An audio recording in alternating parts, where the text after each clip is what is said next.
Hello everyone and welcome to another video here on the Cycling Day Gaming channel, and today we're doing another one of our career simulations. If you recall, I did one with Biniam Girmay and showed some really interesting potential prospects in his career, but basically what is going to happen is I'm going to go through a rider in today's video, Mathieu van der Poel, and we're going to see how he will fare in this simulated reality of Pro Cycling Manager. But without further ado, let's see how the cyclocross world champion superstar will do. We start at 2023, our year, obviously, right now. And as you can see, end of the season, 3 victories in total. We can just see that national champion. But if we begin a bit further up, beginning of the season, we can see he was in Santos Tour Down Under, which was wrong, obviously, because he wasn't that in real life. But didn't manage to get anything there. 5th on the second stage into Sterling. Tour Oman, 4th on the opening stage, 6th on the second stage. Tirreno Adriatico, nothing really there either. Paris-Roubaix winner, so that's a big result. Winning Paris-Roubaix for the first time. You can see in from Anthony Turgis and Mathieu Tratin. I obviously predicted him to win it this year as well. You can see 32nd in Run van Vlaanderen, so nowhere there, which is a big surprise. Now moving more into towards the stage races, and you can see that Criterium du Dauphiné actually took a stage win into Gap on stage 4. And in the Tour de France, 7th in the points classification, 2nd on the 3rd stage, going down into Gap again. He was 2nd, but no Tour de France stage victory. So yeah, we can see he did go to the World Championships, 46th, and winning the National Time Trial Championships. But where is that other victory? Can't really see. But nevertheless, looking at his evolution, only really a star reputation. Don't really believe that. But Paris-Roubaix, just a confirmation of this. So Paris-Roubaix, stage win in Criterium du Dauphiné, and then obviously winning the Time Trial National Championships. That's the 3 victories for Mathieu van der Poel in the first year of this simulation, still with Alpecin de Koenig. And moving on to 2024, and here we can see he's changed teams to Jumbo-Visma. What a frightening prospect, having the Dutchman in the super Dutch team or super team. But we can see that his first season wasn't great. 1 victory out of the 58 he did. Which victory was it? Well, we can see which one it is. But starting at the start at Étoile de Bessèges, 5th place in the opening stage. In the Tour de Alps, nothing there. But in the Tirreno Adriatico, nothing, a top 10 in the 6th stage.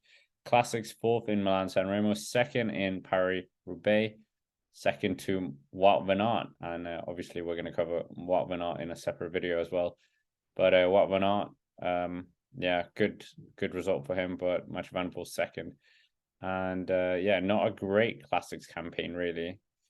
He would have won it at least 1 monument. Ronde van Vlaanderen won by Florian Seneschal, but Mathieu van der Poel 21st. And Liège-Bastogne-Liège won by Julien Philippe.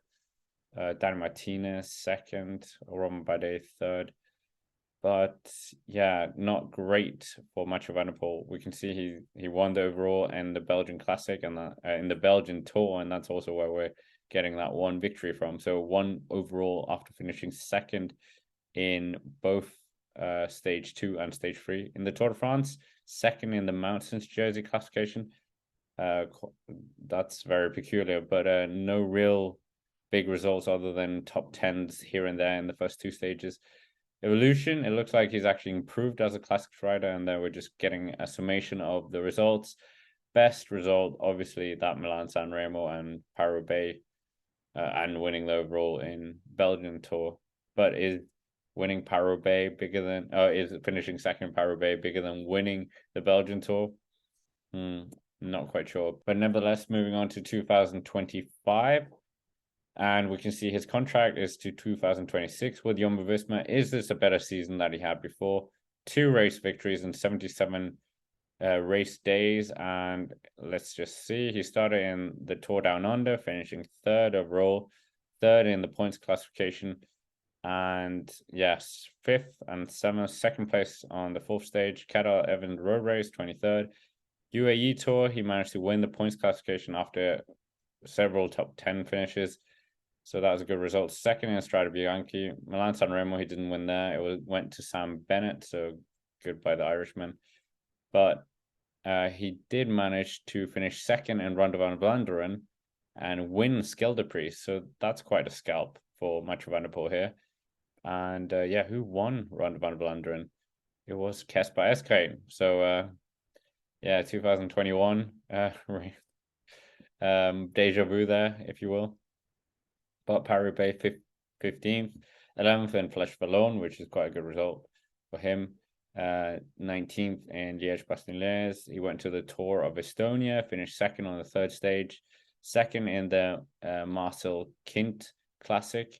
In the Dauphiné, third in the points classification, won the first stage, so managed to wear the leader's jersey. In the Tour de France, sixth stage, he was ninth, sixth on the 13th stage. So yeah, Tour de France not great for him. Eighth in the points classification, and in the Benelux Tour, eighth, a race he's won before, but not great here. And apparently the Worlds was at Qatar, nothing happened there for him. And yeah, Giro d'Emilia and Paris Tours, nothing there either. But Evolution, nothing, and they were just getting a summation of it. And you can see how many top tens he got in the Tour de France. Third in the Tour de Rwanda, as we spoke about. 2 days in the Criterium de Dauphiné leaders jersey. Second in Strade Bianche. But yeah, and winning the points classification in the UAE Tour and the Scheldeprijs is maybe the biggest result for him in this season. So yeah, that's his 2025. Moving on to 2026, we can see his contract's been extended to 2028. He's still a star, which is a bit strange considering how strong he is. The plethora of results he's done, winning Paris-Roubaix the few seasons ago. But if we look into his season, we can see 56 race days, 2 victories. So again, not a great season by his standards. And he starts again in the Santos Tour Down Under. Nothing really to write home about there, outside the top 30 on most of the stages. Paris-Nice, not a race you really see much of Van der Poel at. Nothing there either. E3, 26th, second in Dwarfsdorf-Vlaanderen, 12th in Scheldeprijs this time. Does, however, win Paris-Roubaix. So there we go. Win Paris-Roubaix. That's a big moment. Again, winning it now for a second time in his career. Criterium de Dauphiné, nothing. 5th on the third stage. Tour de France, 9th, 8th, and winning a stage. So 18th, winning a stage. So those 2 victories are quite strong, quite potent. 5th in the GP Quebec. But yeah, that is quite good. And you can see there the winner is Simon Yates of the Tour de France in 2026. Van der Wiele in second place and Sergio Guita in third place. But yeah, stage win is not bad from Mathieu van der Poel.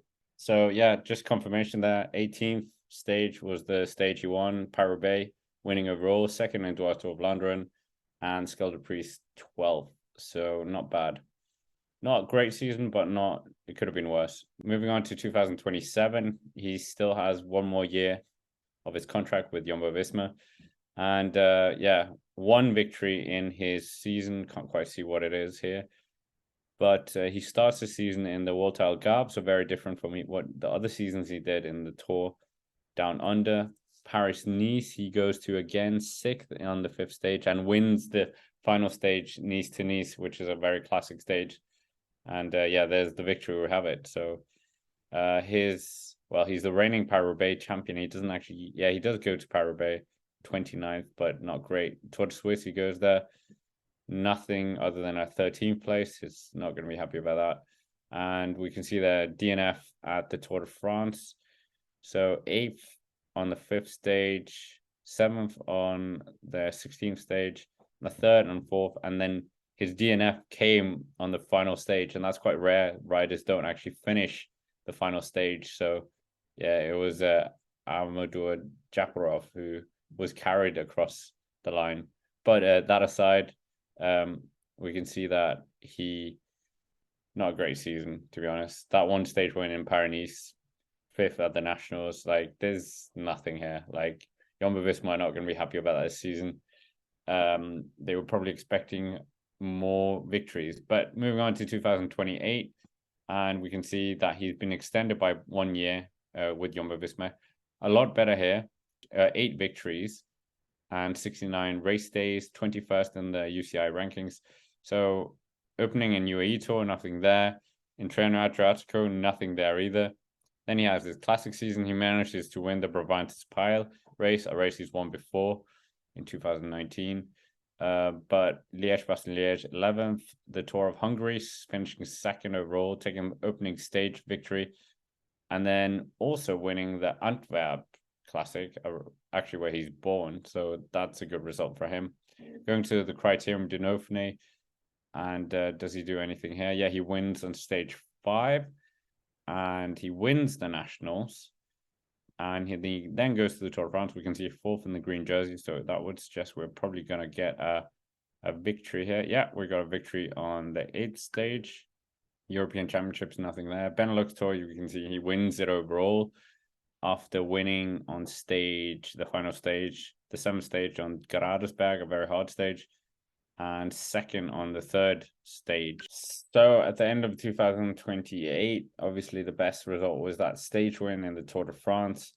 World Championships 11th, Liège-Bastogne-Liège 11th as well. Benelux Tour winning that is a really good result for him. Winning the Nationals as well, back in the beautiful national colours, winning Brabantis Pijl and a stage win in the Tour of Hungary. But nevertheless, moving on to 2029, and here he's still with Jumbo-Visma, back to, unfortunately, a bad season. Only 1 victory for the Flying Dutchman, the national champion at this point. Starts in the Saudi Tour. Not great results here, but 3rd in Omloop, 3rd in Strade Bianchi. Treno Adriatico, nothing really there other than the time trials. The E3, 2nd, and we can also see what his victory is. 3rd in Dwars of Vlaanderen, Ronde van Vlaanderen, 11th, 7th in Paris-Roubaix, and winning the Antwerp Classic yet again. So a good result there, but he didn't really translate that into the rest of the year. The Tour de Suisse, we can see 5th, 2nd on stage 6.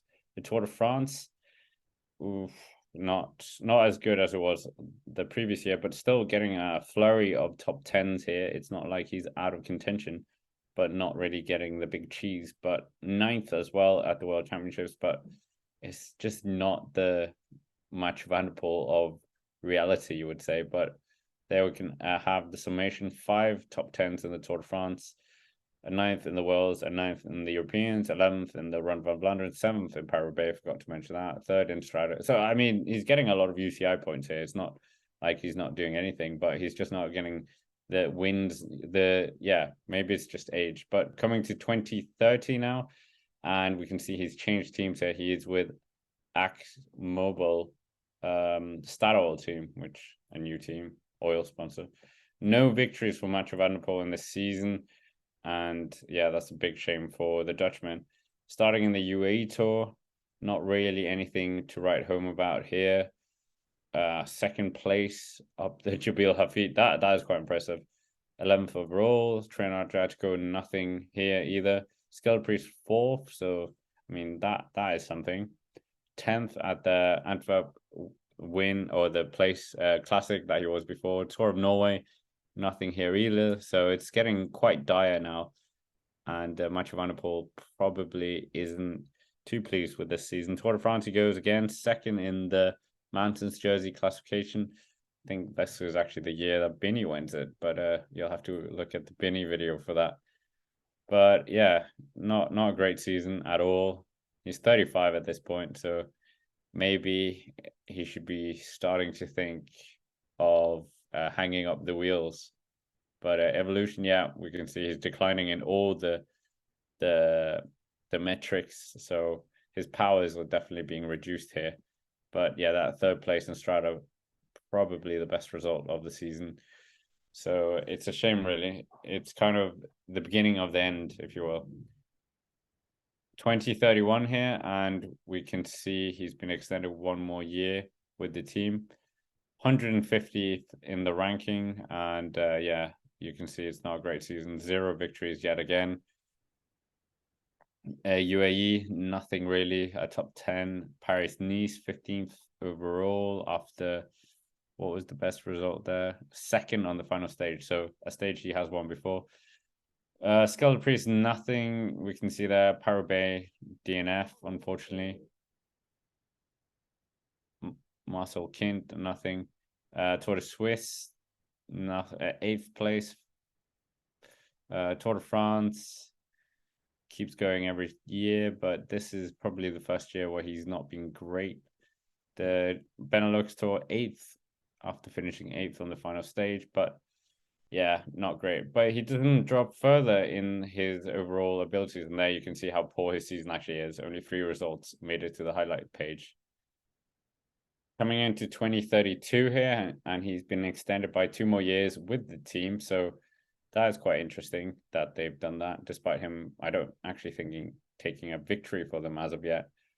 But nevertheless, he does get a victory in this season, and we can all see what victory it is. But nonetheless, he starts in the Volta Algarve in Portugal, and not a great start, 6th. And Paris-Nice, nothing here. Yeah, not even a top 20 result there, so not great. Gent-Wevelgem outside the top 50, just of Vlaanderen, but winning, as you can see, that the Antwerp Classic yet again. So that's a good result for him at least.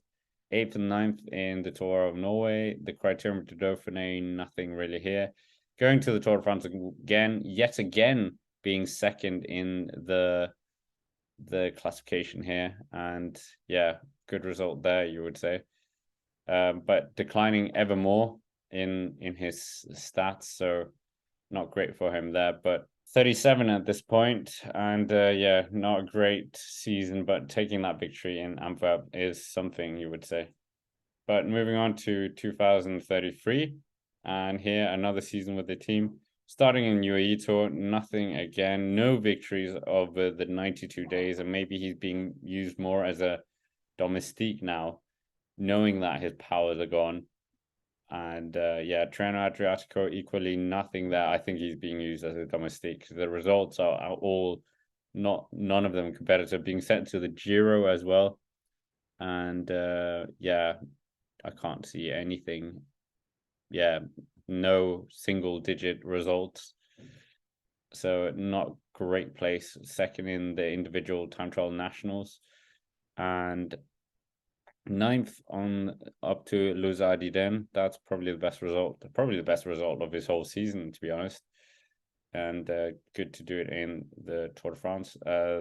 Yeah, China not really achieving anything either there. Declining ever more now. So Mathieu van der Poel, yeah, not great season. Not a good season again. But moving on to 2034. He has 1 more season after this left on his contract. 39 years old now. And yeah, he's got no victories yet again. And yeah, what a shame, really. UAE Tour is where he decided to start his season. 36th, 68th, 82nd. Yeah, it's not looking great here, but Tour de Romandie, 43rd. And yeah, only 1 result inside the top 25. He's sent to the Giro once again. 8th place on the 11th stage. But yeah, not great again. Criterium de Dauphiné, nothing again. Yeah, the Nationals, nothing. Slag om Nord, he finishes 3rd. The Tour of Poland doesn't even go to the Tour de France. Goes to the Welter for the first time. 2nd on the 6th stage. Yeah, just not great. Not great even the race in China wasn't great. But yeah, that is a very sad highlights page for his career. But 2035, and this is his final season, 40 years old, Mathieu van der Poel, his final season of his phenomenal career, 69 days, 0 victories, unfortunately, starting in Australia once again. So this is the final hurrah of his magical career. And yeah, Vuelta a Andalusia, nothing. Tour de Suisse, all in outside the top 100. Vuelta a Burgos, nothing. Arctic Tour of Norway, second on the first stage, so almost taking a victory there. Vuelta a España, will he do anything in his last ever Grand Tour? Fourth on the opening stage, but I think that was a team time trial. And yeah, not great. Let's be honest. He's 40 years old at this point as well. So yeah, can't really say anything too bad about him. Because yeah, how many 40-year-olds actually are so competitive other than Chris Horner in the Vuelta a España? But yeah, in China, nothing really there either. So yeah, that looks like that's it for his epic career, his epic whatever you will say, 2035, the final season of Mathieu van der Poel in the peloton, according to Pro Cycling Manager. And yeah, what an illustrious career he's had. We didn't actually see him win the World Championships on the road. We didn't see him win. Didn't see him win all the monuments. We saw him win Paris-Roubaix, which he hasn't done in real life yet. He didn't win Liège-Bastogne-Liège or Ile-Lombardia. He actually didn't do any of that in the seasons we had with him. But yeah, is this going to be anything like how Mathieu van der Poel does in real life? I suspect not. But will he even race till 40? That's another thing. So yeah, we'll have to wait and see. But that's basically it for this video. Make sure to comment down below what you thought of Mathieu van der Poel's results. Do you think this is going to reflect anything like reality, or is this just pure nonsense? I would go for the latter right now. But yeah, subscribe to the channel, like the video, and of course, as always, thank you very much for watching, and check out the Binny one if you haven't already, and have a nice day.